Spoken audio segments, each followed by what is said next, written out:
ইল্লাল্লাহু মুহাম্মাদুর রাসূলুল্লাহ। আলহামদুলিল্লাহ, সমস্ত আজকের এই আমার মহান মুর্শিদ আমার খাজা বাবা জামালপুরি কদমে আমি যে এখানে আদম গুনাহগার এসে উপস্থিত হয়েছি, আমি নিজেকে মনে করি আমি অনেক পাপী মানুষ। আসলে আলোচনার কোনো জায়গা নেই, শুধু আপনাদের কাছে দোয়া নিতে আসছি। আমার ঘরে মাদারগঞ্জ, আমি পাশের লক্ষ্মীশ্বর দরগাতলা মসজিদের খতিব, আমি পাশেই থাকি। আপনারা এই গুনাহগারকে একটু খেয়াল করবেন।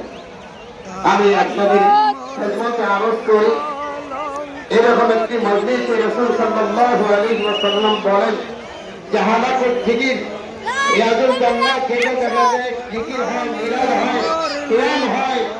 এই জায়গাটা রাসূল বলছেন, রাসূলের জবান থেকে বলছেন রিয়াজুল জান্নাত বেহেশতের বাগান। সুবহানাল্লাহ বলেন, এটা জোরে জোরে বলেন সুবহানাল্লাহ। কিছুক্ষণের মধ্যে আজকে আমাদের এই মিলন মেলা ভেঙে যাবে।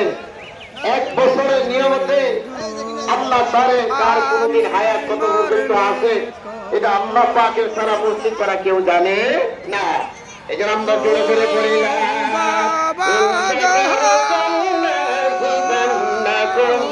ওয়ালা ইন কাফারতুম ইন্না আযাবি লাশাদীদ। আল্লাহু আকবার। আল্লাহ রাব্বুল আলামিন বলেন, ও আমার বান্দা আমার নিয়ামত লইয়া যারা নিয়ামত দিয়েছি আমি ধরে আমি আল্লাহ তাআলার নিয়ামত লইয়া মারহাবা আলহামদুলিল্লাহ বল মারহাবা।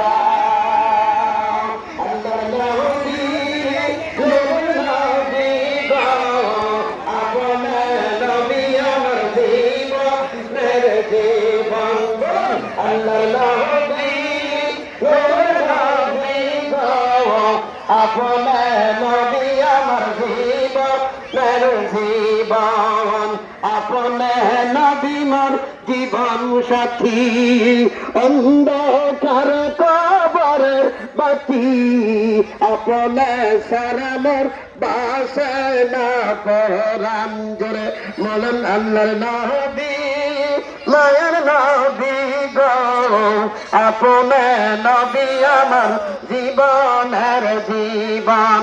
নবী দেখেন আপনার মাঝে যাও, ভাগ্যবতী হয় মা খাদিজা, জীবন জীবন করিলেন আপন। বলুন আল্লাহর নবী নূরের নবী গো, আপনে নবী আমার জীবনের জীবন।